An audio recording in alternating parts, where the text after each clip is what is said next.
Have you ever found yourself at a loss for words, unsure what to say to someone who is nearing the end of life? It's one of the most tender, delicate moments any of us will face. And yet it's so easy to say something that might bring unintended hurt or discomfort.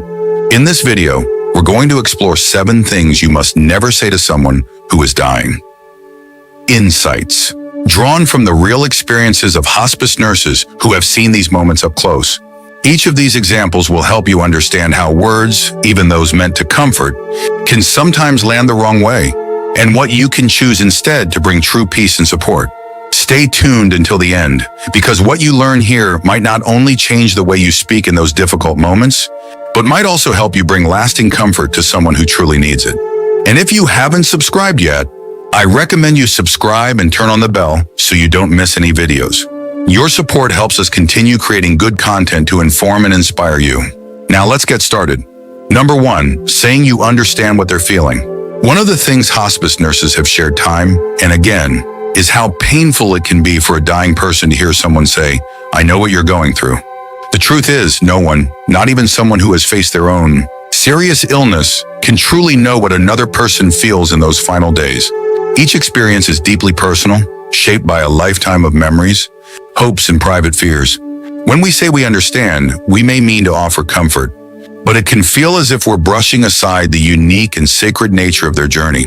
I remember a man named Charles, 82, who once told me that what hurt most wasn't his illness. It was when people assumed they knew what was in his heart without even asking. What he longed for was simply someone to listen, to sit quietly beside him, without trying to explain away his pain. When we choose instead to say, "I can't imagine what this feels like for you, but I'm here," we give a gift far greater than any hollow reassurance. We offer respect for their individual path and show that we are willing to meet them where they are without pretense. In those moments, it's our presence, not our assumptions, that matters most. Number 2, telling them to stay positive or fight harder. Another phrase hospice nurses often hear, and one that can unintentionally add weight to a heavy heart, is when someone tells a dying person to stay positive or keep fighting. While meant to encourage, these words can feel like pressure, as if their worth in that moment depends on their ability to put on a brave face, or keep battling something that, deep down, they know they cannot change. The final days of life are not a contest to be won or lost. They are a time for honesty, peace, and acceptance. When we urge someone to fight harder, we may overlook the fact that they have already given everything they have, and that what they need now is not a push to do more, but permission to rest. I think of my neighbor Helen, who was 79 when she entered hospice care. She shared with me that every time someone said, "You can beat this," she felt isolated, as if no one saw how tired she truly was. What brought her comfort wasn't encouragement to battle on, but the gentle words of friends who said, "I'm here with you no matter what." Those words gave her strength in a different way, the strength to let go of struggle and find peace. If you're still watching this video and finding these insights valuable, please comment number 2 below to let me know you're here. And if you haven't subscribed yet, I recommend you subscribe and turn on the bell so you don't miss any videos. Your support helps us continue creating good content to inform and inspire you. Now let's move forward. Number 3, saying it's all part of a bigger plan. Another phrase that hospice nurses hear far too often is when someone tells a dying person that their suffering is all part of a bigger plan. While this might be said in an effort to provide comfort or meaning, it can instead feel dismissive of the pain and fear that the person is experiencing in that very moment. When we say things like this, we may unintentionally make it harder for them to express their true feelings, as if their sadness or worry is somehow out of place. Facing death is deeply personal, and what someone often needs most is to be allowed to feel what they feel, without being told that their experience is just a small piece of something larger that they may not even believe in. I once knew a woman named Ruth, 84, who shared that when friends tried to soothe her by saying her illness was part of a plan, it left her feeling unheard. What she longed for was not answers, but simple companionship. A hand to hold, someone to sit quietly with her, someone to say, "I'm here." When we offer our presence rather than explanations, we provide a comfort that no words about grand plans ever could. Number 4, telling them not to cry or show emotion. One of the most unhelpful things we can say to someone who is dying is to tell them not to cry or to try to stop them from showing their true emotions. Hospice nurses have shared how important it is for people at the end of life to feel safe expressing what's in their hearts, whether that's sadness, fear, or even moments of joy. When we urge someone to hold back their tears or silence their grief, we send a message, even if we don't mean to, that their feelings are a burden or something to be hidden. But those feelings are real and they deserve to be honored. I think of a man named Walter, 80, who once told me that what gave him peace was being able to cry openly with his daughter at his bedside, without being told to be strong or put on a brave face. In that moment, his tears weren't a sign of weakness. They were a release, a way of saying what words could not. When we let people feel what they need to feel, we offer them the greatest gift, the freedom to be themselves fully and without shame. If you're still watching this video and finding these insights valuable, please comment number 4 below to let me know you're here. And if you haven't subscribed yet, I recommend you subscribe and turn on the bell so you don't miss any videos. Your support helps us continue creating good content to inform and inspire you. Now let's move forward. Number 5, telling them you know they're going to get better. Another phrase hospice nurses often caution against is telling a dying person that you know they're going to get better.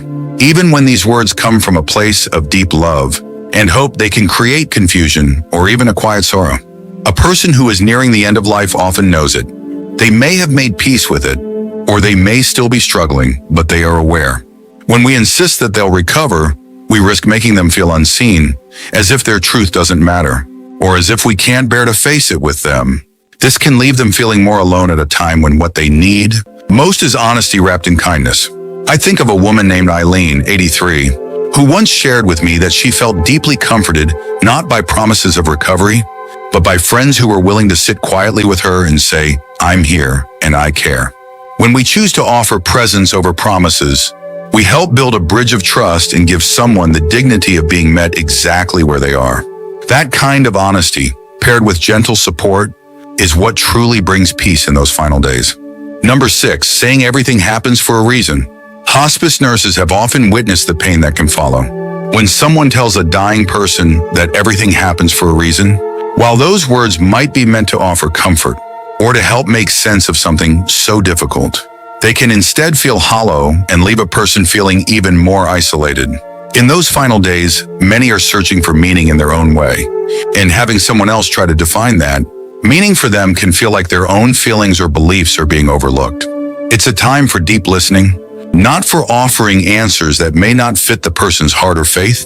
I recall a man named Henry, 85, who once said that the most meaningful moments came when friends sat with him and simply allowed him to speak freely without trying to explain away his pain or give it a reason.